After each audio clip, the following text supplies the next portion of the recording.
Welcome to my channel. This is Bruce the Boss, and I want to thank y'all for those who are subscribed and check my channel regularly for your patience. I was on vacation kind of for the last 2 weeks. I say kind of because technically I took a little road trip back to my former home state of or hometown of Philly to participate in a 100-mile bike ride in New Jersey for the MS multiple sclerosis charity ride to the shore.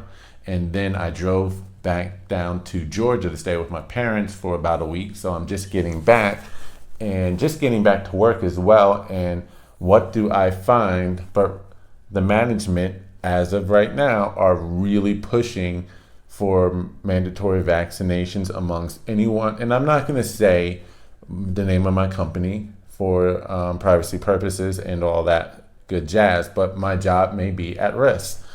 About a month ago, I was already kind of prepared for this to some extent, and I did a video. Feel free to go check it out right after Biden's speech. I will not comply, and it looks like things are heading in that direction because despite the fact that I am 100% remote, has been since March of 2020, with zero chance of us returning back to the office, zero. My department gave up its space at that building, and not only that, they are hiring across the country. They have opened up these positions across the country. And so we have people currently working in all states all over the country with zero chance of them being able to come into the office. So my department is already fully prepared to be fully remote. It's no way they can be anything but remote at this point. But despite that, they are getting ready to try to push vaccine requirements among everyone and asking for a show of proof of vaccination. This isn't an official company policy, but just to give the background, they're technically only requiring it right now for those who are going to potentially be returning back to the office for those departments and or positions, those who are going to be working with patients and or customers directly, and or may need to, even if you work remotely for the most part, if there's a chance you need to go into the office for a meeting and things like that, depending on your department, it will be required.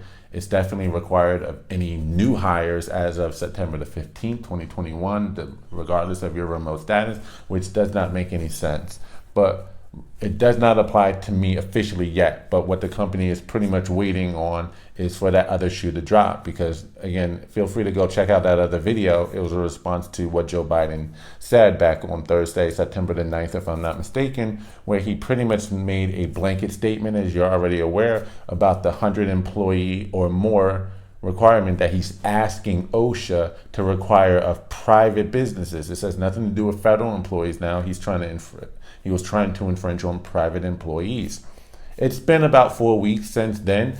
OSHA hasn't said word about that yet, especially no clarification as to whether or not if that will only apply to those who work in office or if this OSHA mandate will also include those who work fully remote.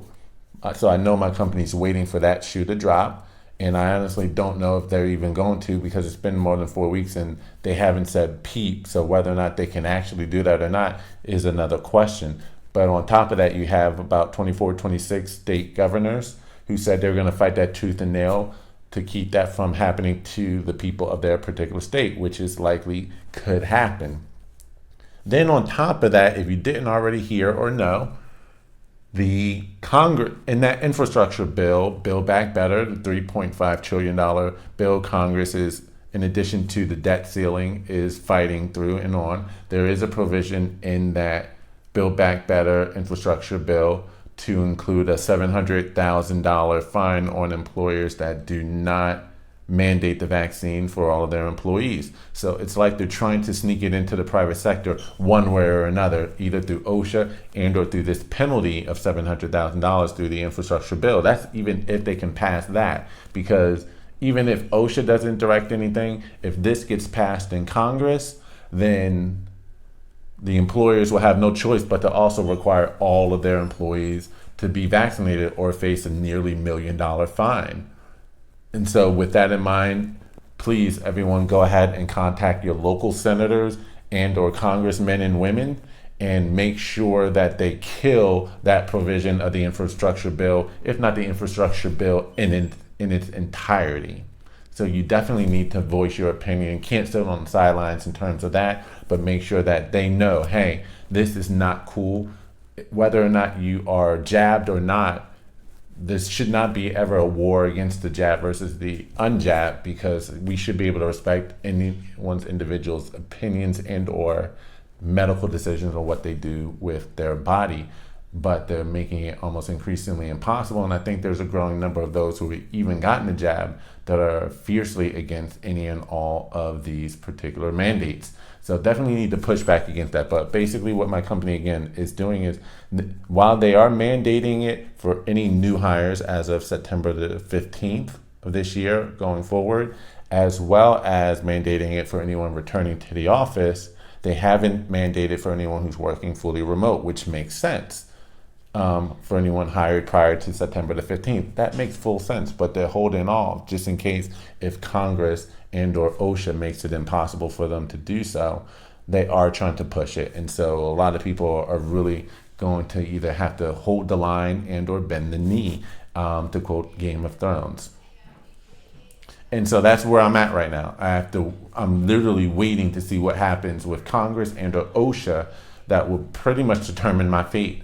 Who knows? Hopefully this YouTube thing, I'm new to it, and YouTube, if you don't already know, nuked my previous channel just before I hit 1,000 subs. So I'm really fighting to get back to where I was at previously. But who knows? This YouTube thing might also take off, and I can potentially be independent. So your subscriptions go a long way. Please don't forget to subscribe to this channel, like this video, comment on this video to get it noticed, and or to say to YouTube and the algorithm, hey, you do not control the conversation. And I might even get in trouble with what I'm about to say as it pertains to this mandate and how it doesn't really make any sense. So we'll see what happens. So, like, why should I get it when, and this is not a knock, I say everyone should make their own decision, consult with your doctor.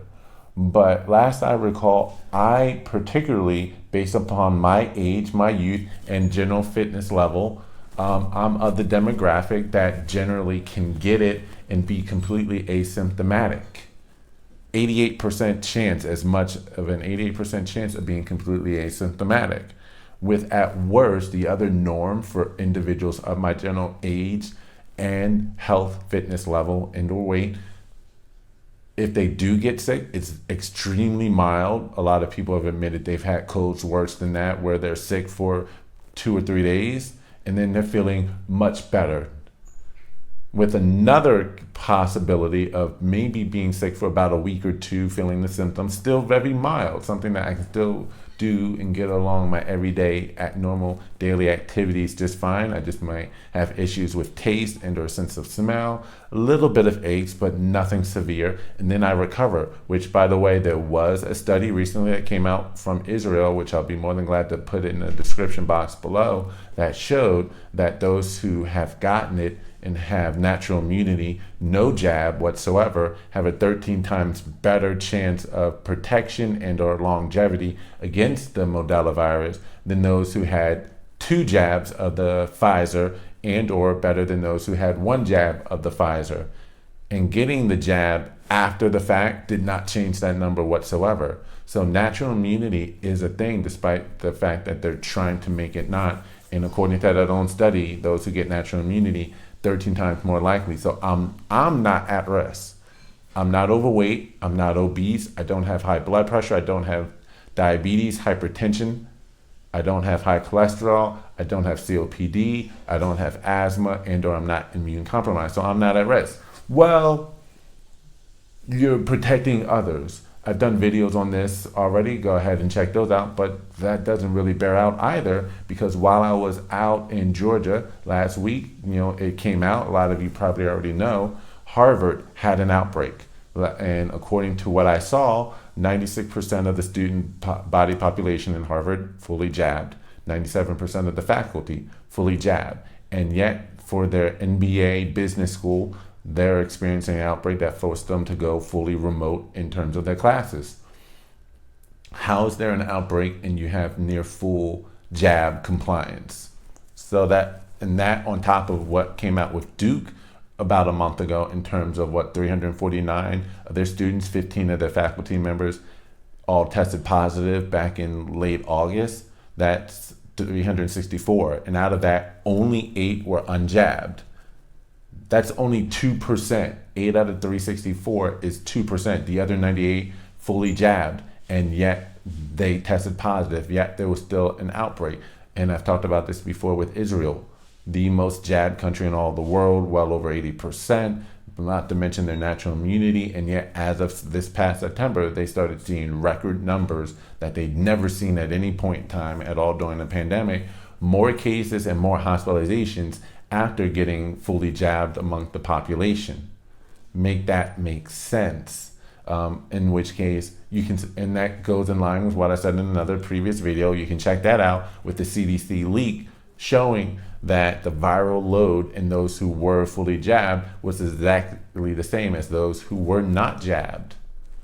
So you can still catch it, you can still spread it, there can still be an outbreak, jabbed or not. So you're not protecting the possibility of spreading it to others when we're seeing all of these outbreaks amongst the fully jabbed.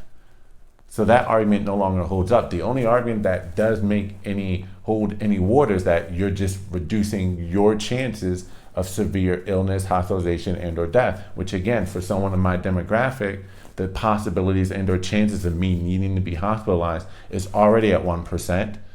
Chances of me succumbing to this fatally is already 0.003%.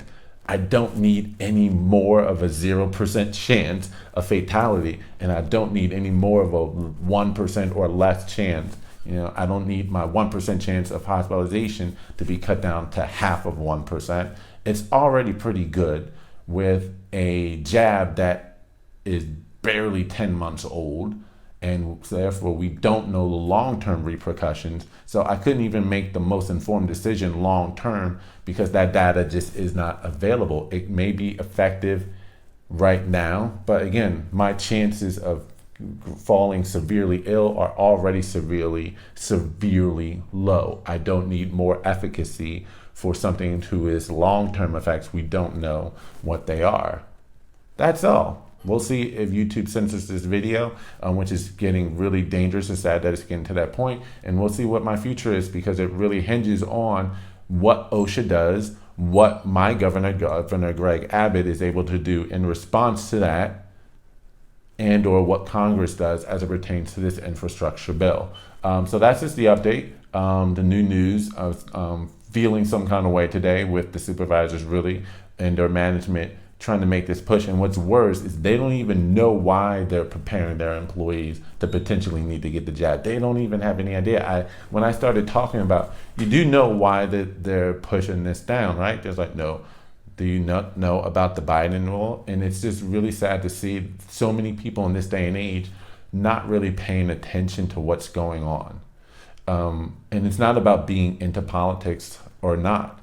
I hate politics, for instance. But the truth of the matter is, everything part of your life is affected by what's going on the city, state, and to some degree, even federal level, as we're seeing. It's literally affecting our ability to do our job. And that's all. Again, and I'm not anti-vax at all. Like I told my supervisor, I will get the shingles vaccine in, a decade and a half from now, when I'm in my 50s, when I am at risk of shingles because I had the chicken pox when I was younger. And that's a vaccine, or most of the vaccines available for that have been out for decades. We know the long-term repercussions and or effects for that, the side effects and the benefit analysis. We know that. They've been tried and true.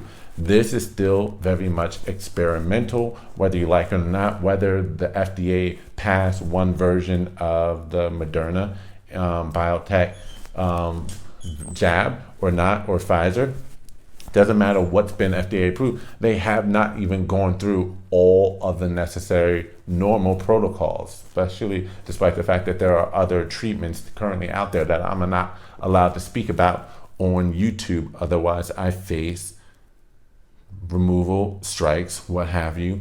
Again, I've already been affected by being nuked once before by YouTube, and I'm trying to resurrect myself, resurrect my channel. from scratch now, so I know that's a possibility. So it's sad that there's a lot of things I'm not allowed to talk about, but it is also sad that we're gotten to this point where we can't even have certain conversations, and it's also getting to the point where you really do not, they're getting to the point where you do not really own your own body. But this is me again taking a stand, my body, my choice, because again, the jab doesn't stop you from catching it, it doesn't stop you from spreading it, and my chances of having bad severe reactions are extremely low already as is. The numbers definitely bear that out. So my ancestors were once slaves for 400 plus years. I say I will not be a slave no more. It is my body. I should have full autonomy. So mom and dad, I may need to come stay with you at some point and or figure out my next move. We'll see, because the number of companies that can avoid this is very slim, to say the least. So that's my video. Don't forget to subscribe to this channel, like this video, comment on this video. Appreciate your support and help. This is Bruce the Boss, and I'm out.